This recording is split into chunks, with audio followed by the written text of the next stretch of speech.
Schauen wir, was passiert, wenn ich die jetzt frage. Ob er gute Oberlust hat, Sinne der Savage ist da. Grüezi wohl. Alles Grüezi klar wohl, bei dir? grüezi wohl. Ja, alles klar bei dir. Supernova habe ich gehört. Nova ist am Kommen. Genau, am Kommen. Ist am Kommen. Ja, wir sind dran. Im Moment ist es cool, es läuft ein bisschen etwas. Es sind immer mehr Leute, die releasen und auch in Bern sind mehr Leute, die läuft etwas in der Szene, habe ich das Gefühl. Okay. Es ist in einem Wandel, denke ich vor allem. Hast du das Gefühl, merkst du, dass eine Welle, also für die natürlich das später auch noch werden sehen, der Sine ist so gütig gewesen und hat uns da mit seiner Supernova anwesend, weil das Supernova-Ding kannst du eben auch sehr gut kombinieren mit allen Sachen. Irgendwie so rein vom Tag her finde ich es auch noch ein spannender Name. Und der Sine oder Sine the Savage ist da natürlich auch. Sine natürlich ist ja, Freund des Cola-Podcasts, würde ich sagen, Part von der Familie. Und hat es da schon schön gesagt, dass so ein bisschen neue Wellen auf uns zukommt. Nicht nur bei euch, aber hast du wirklich das Gefühl, so, es ist ein bisschen, also rein von der Musikwelt, dass so ein bisschen neue Leute am Start sind langsam? Also in Bern auf jeden Fall. Zürich Schon. bekomme ich halt nicht so mit, aber ich sehe jetzt eben zum Beispiel der Amos, wo viele Leute ins Studio nimmt und so, oder daheim der Youngest, der wieder neu im Kommen ist, so. Und der Soda Gold und alle die sind wirklich am Kommen und ich denke, die sind auch mega produktiv und mal schauen, was passiert, wenn die alle ihre Projekte releasen und wenn sie Videos machen, ich bin gespannt, wie sich entwickelt. Wegen dem sage ich, es ist so ein bisschen ein Wandel. Ich sehe mega viele junge Künstler, sind gerade an Projekten dran und so. Und sind auch offen, so eben, sich gegenseitig zu helfen, sich zu pushen und so. Eben, bevor die Krise ist ausgebrochen, haben wir auch mega viele Leute immer mitgenommen an Konzerten und so.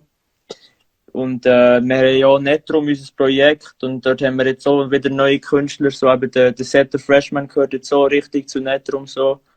Kannst du mal sagen, wenn du willst, wer ist alles offiziell vom Roster von Netrum Records, für die es noch nicht wissen? Also der Motis, er ist Filmer, Produzent und macht auch Songs. Er ist eigentlich immer dabei, wenn wir Konzerte spielen und macht Fotos und Videos, damit wir immer Content haben. Und er hat eben der 88 Eastboy, Produzent und DJ. Wir sind so ein bisschen der Herdkern, sage ich mal. Und dann der Junge M, der Merchandise macht. Der Ben Whale, der auch immer wieder Inputs gibt, gehört auch ein bisschen dazu. So. Der Kid Cloud von Freiburg, er ist ein B-Boy, Breakdance, der hat eine Crew in Freiburg, wo breakt und die haben auch Filmer und so. Oh, geil. Wegen dem sind wir überall so ein bisschen verteilt. Und eben ganz viele Produzenten gehören auch noch dazu. Aber wir sind so der Herdkern, würde ich jetzt mal sagen. Und wie schaut ihr, dass das alles irgendwie noch aus einem Guss wirkt, wenn so viele Leute, weil es wirkt natürlich auch so ein bisschen kollektivmäßig, aber gleichzeitig treten ihr ja auch als Label auf, oder? Es hat ja auch Label-Releases sozusagen von Netrum Records, oder? Ja, sozusagen, ja. Ja, es ist halt, wir haben halt einen Gruppenchat so, und ich denke, wir machen alle so ein bisschen auch den gleichen Sound und teilen uns die Arbeit doch ein bisschen auf. Und jetzt im Moment ist zum Beispiel eben Supernova der Fokus und alle pushen jetzt auch Supernova. Jeder postet das Cover von der nächsten Single von Supernova im Feed und alle pushen einfach jetzt das Projekt im Moment, weil wir wie denken, dass dann auch die anderen Leute davon profitieren können, wenn jetzt Supernova wie gut in Anführungszeichen läuft. Dann können sie dann auch alle mit ihrem Projekt raus, für dass wir wirklich etwas aufbauen können und dass wir voneinander profitieren können. Und ich denke eben auch so, ich habe zuerst eben das Collabo-Projekt mit dem Jungen angefangen, aber haben wir dann wie selber gesagt, schau, wenn wir beide noch nicht wirklich hot sind, macht es wie noch nicht Sinn, zusammen ein Projekt zu machen. Wir sollten wie gescheiter beide unser eigenes Projekt machen und dann, wenn wir beide in Anführungszeichen hot sind, macht es wie mehr Sinn, wenn wir dann ein Collabo-Projekt machen. Weil in Amerika ist das ja wie, ja, die wollen jetzt die zwei Künstler, die ein Collabo-Projekt machen, weil die beide gerade rum sind. So. Also zuerst mal sich selber heiß machen und dann kann man auch den anderen Leuten helfen, sozusagen. Genau, das ist so ein bisschen der Gedanke. Und dass wir halt einfach, eben, wenn 5 Leute das gleiche Projekt pushen, haben wir halt viel mehr Range und auch halt Energie, so, wo wir in dieses Projekt investieren können. Okay. Du hast vorher ein bisschen angesprochen, dass er natürlich in Bern oder halt in der Region, im Umfeld, ihr in eurer Generation natürlich alle ein bisschen mehr verstehen, dass man sich gegenseitig supportet. Hast du das Gefühl, das ist so ein Altersding, dass ihr einfach unter den Jungen verstanden habt, okay, es ist friendly competition, aber wir müssen da jetzt erstmal schauen, dass der Kuchen für alle grösser wird. So. Mhm.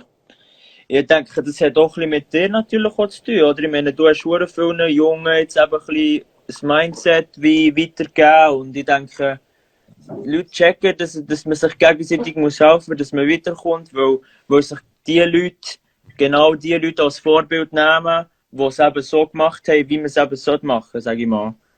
Weißt du, was ich meine? Auf jeden Fall. Und ich denke, das hat sich wie eben so, ein bisschen so etabliert, dass man in der Schweiz allein einfach nicht viel weiterkommt. So. Dementsprechend muss man sich gegenseitig helfen, wo man noch kann. So.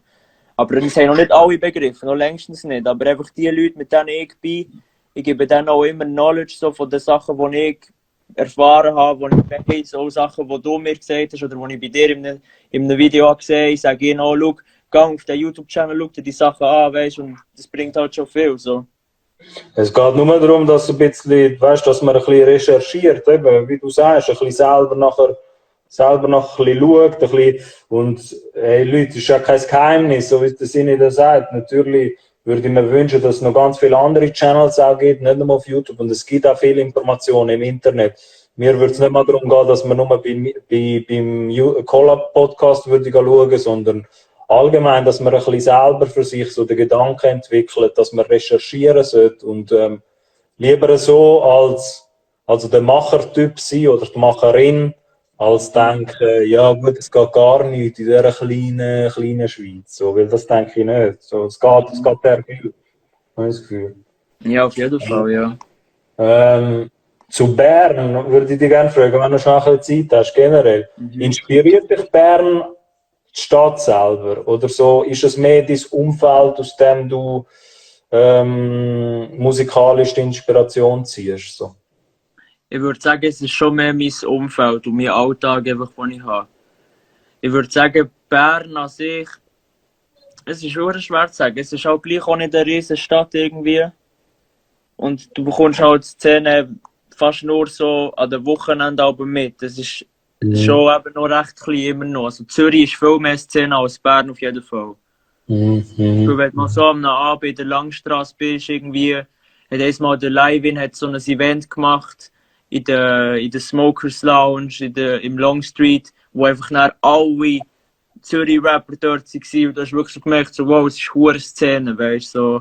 Und das gibt's in Bern Fehlt das noch in Bern? So Ort, wo sich alle treffen, so eine Reithalle oder so, etwas so äquivalent für junge Ja, Leute? Reithalle ist eben kompliziert, weil die Reithalle hat mittlerweile auch so ein bisschen, ich würde jetzt mal sagen, nicht in dem Sinne ein Problem, aber sie ändern kritisch Rapmusik gegenüber.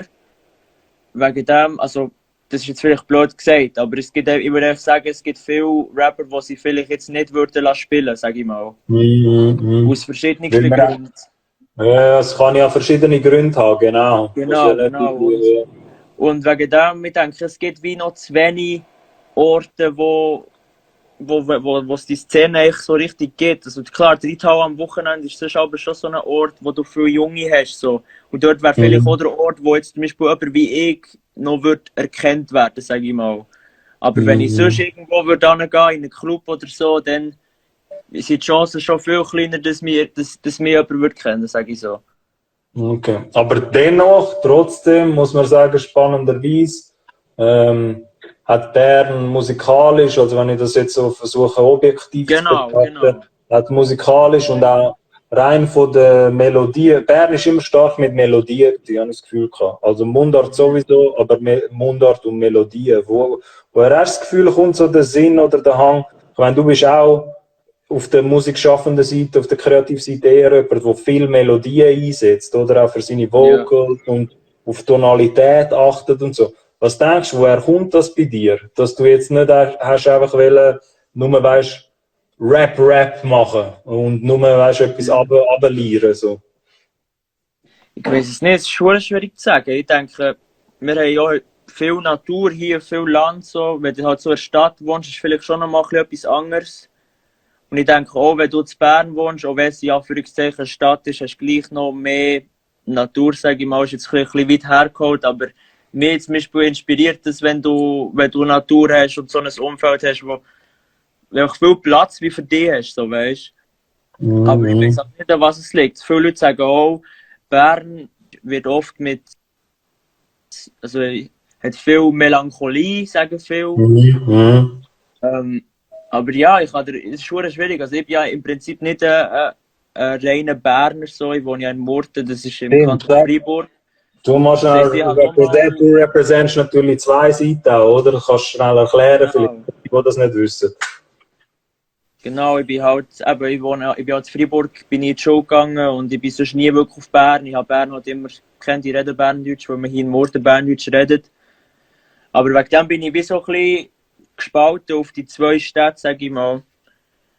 Aber ja, ich weiß auch nicht, von wo die Melodien kommen und die Inspiration. Das ist schwer zu sagen. Aber ich denke, du hast halt eben auch weniger Kompetition hier. Du kannst wie einfach dein Ding für dich machen und wirst von niemandem irgendwie in den Boden geredet, sage ich mal. Und ich denke, wenn du in Zürich irgendeinen Song rausbringst und irgendetwas sagst, was eben nicht passt, dann passiert es vielleicht noch schnell mal, dass irgendein anderer dir würde sagen, yo, ist im Fall nicht so easy oder so. Und ich denke, in Bern wirst du viel weniger zurückgehabt für alle Sachen, die du machen würdest.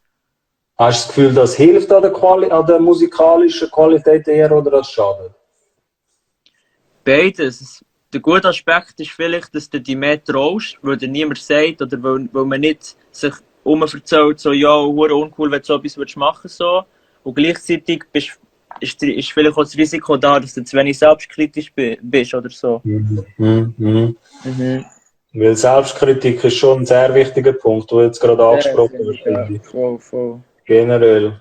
Aber ich finde, deine Freiburg- oder Bern-Symbiose sozusagen, deine Synergie, dein Zusammenspiel, merkt man vor allem auf dem, für die noch nicht abgecheckt haben, du hast einen Song, der heißt Ill-Informed, wo du ein Feature hast, oder kannst du vielleicht schnell den Song erklären, für die noch nicht gehört haben, dass dort auch ein Feature, das französisch sprechendes Feature drauf ist, oder? Genau, das ist halt so ein bisschen der Vorteil, den ich habe. Ich kann Französisch. Also es können nicht alle, die von hier kommen, Französisch, aber ich war halt einfach in einem welschen Umfeld gewesen und habe ja auch so ein Musikstipendium gemacht, das zu einem Grossteil mit welschen Leuten war. Und das ist halt so ein bisschen, ich denke, das ist auf jeden Fall ein Vorteil, den ich habe, dass ich wie die welsche Seite auch noch habe in meiner Musik und vor allem in meinem Umfeld. Weil dann kannst du wie theoretisch noch ein grosses Publikum halt, als jemand, der jetzt in Zürich wohnt und die Westschweiz einfach extrem weit entfernt wäre von einem Zürcher. So. Voll. Und ich habe einen Song gemacht mit einem Welcher, der schon in Genf Konzert gespielt hat und der so in einer Crew ist. All Men Are Kids, Amak. Und die haben schon viele Konzerte gespielt und die kennt man so in Freiburg. In Freiburg gibt es eben auch recht grosse Street Art Szenen. So. Es gibt eben auch so eine Sprayer Crew, es gibt mega viele Skateboarder, es hat auch mega viele Studenten in Freiburg. Wegen dem ist Freiburg noch recht interessant, was so Kunst anbelangt eigentlich. Okay. Spannend. Aber eine coole Kombo. So nerdmäßig, rein von Songproduktionen. Was findest du deiner Meinung, was passt besser? Mundart mit Englisch gemischt auf einen Track oder Mundart mit Französisch? Ich finde Mundart mit Französisch viel spannender. Muss ich sagen. Und ich finde es so gescheiter. Also, wieso würdest du mit jemandem einen Song machen auf Englisch? Also klar, es gibt vielleicht schon mega starke englische Künstler, wo ich einen Song cool fände, so mit mir, aber ich finde Französisch immer spannender, halt, weil es wie auch mehr Kultur ist hier in der Schweiz halt. Ja, ich finde jetzt vor allem auf dem Ill-Informed Track, finde ich es jetzt eben möglichst neutral gesagt, so von meiner Sicht finde ich es eigentlich, es passt auch sprachlich, passt mega schön zusammen. So, Und du kannst es auch schön kombinieren, egal wer jetzt die Hook macht, ob jetzt die Hook auf Mundart ist oder Französisch oder die Verses auf Mundart und umgekehrt. So. Finde ich eigentlich eine gute Kombination. Ja. Finde ich auf jeden Fall spannender als Mundart Englisch.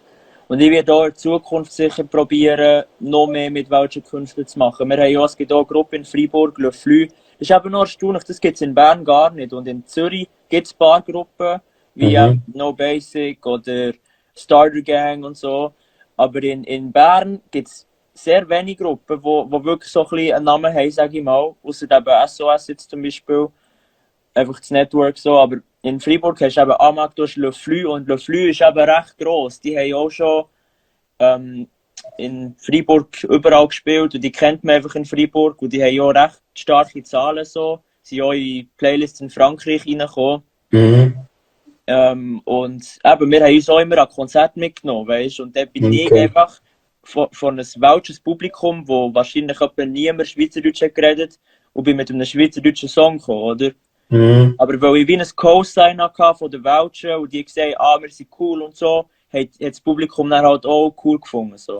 Wie wichtig findest du den Live-Aspekt, so, um dieses musikalische Bild abrunden, sage ich mal, so, zum extra, also zum so ein vollständiger Künstler oder Künstlerin sein? Wie wichtig ist das für dich?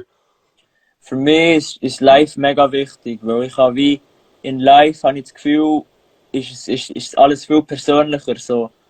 Und ich denke, ich kann meine Musik auch live gut überbringen, durch meine Energie halt. Und gleichzeitig kann ich auch immer wieder neue Sachen ausprobieren auf den Songs und kann wie andere Melodien singen. Und für mich ist es mega wichtig, weil das gehört wie zu meinem ganzen Künstlerbild, so auf der Bühne zu stehen und auch einfach das ganze Mindset, andere Leute auf die Bühne zu holen und wie eben auch die Kultur wie zu zeigen. So, weißt? Das ist ja schlussendlich Kunst, oder? Und ich tue gerne andere Künstler auch unterstützen, indem ich sie auf eine Bühne nehme und sage, hey, look, das ist auch ein Künstler, der geile Scheiß macht. So.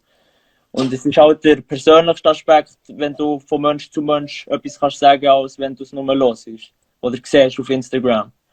Ja, definitiv. Also bevorzugst wahrscheinlich so in Zukunft, wenn natürlich die Mittel und Ressourcen dafür hättest, bevorzugst eher so Band-Setup, anstatt jetzt nur du und DJ auf einer Bühne, so plain simple. Also es gibt ja Leute, die sagen, weißt, es gibt ja auch etabliertere Künstler und Künstlerinnen in der Schweiz, oder auch im Hip-Hop, wo mega lang nur das DJ und Rapper ist auf der Bühne oder Rapperin haben das durchgezogen. Und ich glaube, es ist ja schön, dass man auch mal ein bisschen den Wechsel kann machen vielleicht zu einem schöneren Live-Setup, mal ein bisschen auch Bands mit reinbringen oder Musiker. Auf jeden Fall, ja. Ich denke auch, durch Live kannst du wie auch nochmal beweisen, wie musikalisch du wirklich bist, denke ich. Ich denke, das ist so ein bisschen etwas, was für mich auch wichtig ist, so, weil ich kann das wie dort zeigen auf der Bühne. So. Schau, ich mache nicht nur Rap, ich bin ein Musiker. So. Und ich denke, das merkt man, wenn man mich live sieht. Machst du dann live oder machst du mit der Autotune, mit einem Autotune Live-to-Track? Also wie kann man sich das vorstellen? Einfach so nerdmäßig für die Leute, die es interessiert. So.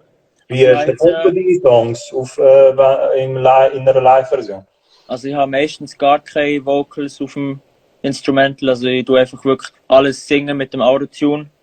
Ich habe jetzt für mein neues Album, eben Supernova, bin ich gerade am Freitag im Flossenplatz gewesen, haben wir eben Songs gespielt für einen Stream. Da haben sie ein schönes Bühnenbild gemacht und dann haben wir einfach Songs von Supernova performt. Und dort habe ich das erste Mal einfach wirklich nur mit dem Instrumental, keine Adlibs, nichts. Aber was ich sonst aber gemacht habe, ist, dass ich die Adlibs draufgelassen und im Refrain einfach leise. Weil ich finde, der Refrain braucht aber ein bisschen mehr Power und meistens singe ich den Refrain in einer anderen Tonlage. Und wegen dem einfach in Strophen gar keine Main Vocals, einfach nur meine Stimme halt. Okay, und ich finde auch schon nur eben für den, der den Sound mischt, ist es viel, also wenn du Playbacks hast, es ist echt scheiße, man. Du hörst deine Stimme so schlecht und ich finde es aber richtig schade, weil wie bei Künstlern, die ich weiss, die wären eigentlich live gut, aber sie spielen echt mit Playback. Ja, es macht es auch einzigartiger oder individueller für einen selber, finde ich, wenn man halt einen gewissen Live-Aspekt hat. Also alles ab Band kann man schon auch machen. Gibt es auch Cases da draussen, die funktioniert haben, die gut funktioniert haben sogar. Aber das ist mehr oder weniger etwas so, wie wenn du es daheim würdest hören, nur dass du hure viele Leute hast, die das neben dir noch mit dir zusammen hören. So. Ja, oder? voll, genau. Das machen viele Amis so. Ja, das stimmt. Das sieht man vor allem an den Festivals so. Das Krasse ist halt, was ich immer so über die Jahre langsam gesehen habe, auch mit den Ami-Acts, dass es halt vielen Leuten, die halt unten im Publikum stehen, eigentlich egal ist, solange die Energie stimmt. Darum verstehe ich auch den Punkt, wo du sagst also ich will nicht pauschal sagen, dass es den Leuten einfach scheißegal ist, das stimmt auch nicht. Aber ich verstehe, dass man auch, wie so vielleicht eben in der Hook, noch einen gewissen Rest von den Vocals wird drinnen, einfach, dass die Energie stimmt. So, Ja, voll, genau, das ist schon wichtig, ja. Und aber ich meine, so ein Mensch strahlt ja gleich auch etwas aus. Und ich finde, auch auf der Bühne kannst du die Energie wie spüren, habe ich so das Gefühl. Weißt? Wenn du mal live siehst, dann ist es einfach nochmal etwas ganz anderes, als wenn du auf einem Bild oder auf einem Video siehst. Sag mal noch rein contentmäßig, weil ich glaube, wir haben irgendwann einmal kurz die Diskussion angeschrieben, weil für die Leute, die dich natürlich verfolgen und dich schon kennen, wissen, dass du auch leidenschaftlicher Skater bist, glaube ich, oder immer noch.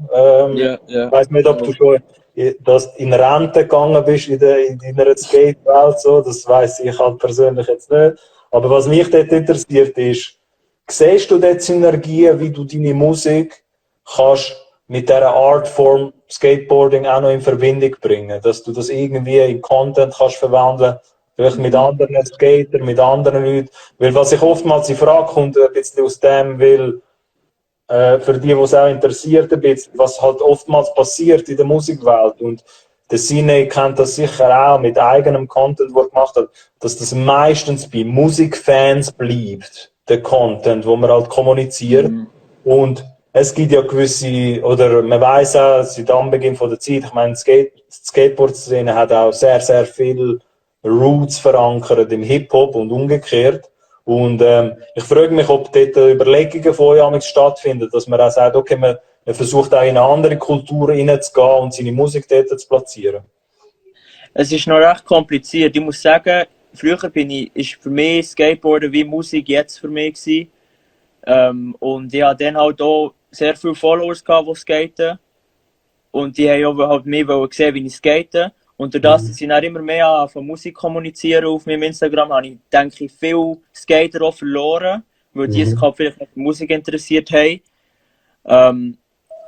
Aber man kann es immer irgendwie kombinieren. Ich werde es natürlich einfach, es ist ein Teil von mir, oder? Und ich bin halt, es gibt halt Leute, die interessieren sich schlussendlich nicht dafür und Leute, die selber auch skaten und gerne Musik hören und gerne die Musik hören, dann gefällt es mir natürlich. Du hast halt dann wie ein kleines Zielpublikum, wo sich das wie überkreuzt, Skateboard und Musik. Aber eben, wir machen jetzt so eine Website jetzt gerade und ich denke, vielleicht könnte man irgendwann mal ein Skateboard machen mit Netrum drauf, so als Sammlerstück oder halt eben auch für Skateboarders, weißt du. Exclusive, das wäre nachher so Exclusive Merch. Genau, und solche Gedanken machen wir uns durch. Und also wir haben auch schon überlegt, irgendwie mal ein Event zu machen mit diesen B-Boys von Freiburg, dass sie ein Breakdance-Battle-Event haben und dass wir dann noch irgendwie kommen und ein Konzert machen oder dass man mal auf einem Skatepark, auf einem Skate-Contest ein Konzert macht, oder? Dass man wie die ganze Kultur das kann fördern. Und das ist halt das, was wir mit unserem Network machen wollen. So. Okay. Sehr schön. Yes. Ja, ich würde mal sagen, so spontan ist das noch eine schöne Runde gewesen. Danke, dass du Zeit genommen hast. Ne? Hast du irgendwelche wir machen das auch für den Cola-Podcast natürlich irgendwann in einer respektableren Longform, sage ich jetzt auch mal. Das ist jetzt so ein bisschen die Kurzfassung gewesen für die Leute, die vielleicht schon interessiert, was da der Cine und das Netrum Records Movement so ein bisschen aufbaut im Moment. Ich weiß nicht, hast du noch etwas zu sagen? Supernova, das angehende Projekt, das jetzt kommt. Das Abschlusswort gehört dir, Sine. Yes, eben, wir haben lange an diesem Projekt gearbeitet und es kommt Ende Mai raus und die nächste Single kommt am Freitag, also am nächsten Freitag. Und ja, es wird cool, also wir haben auch viele Content Pieces gemacht jetzt, jenste Sachen. Auch eben jetzt das Konzert, das wir gerade hatten in Aarau, haben wir Live-Footage so. Kommt das noch auf YouTube?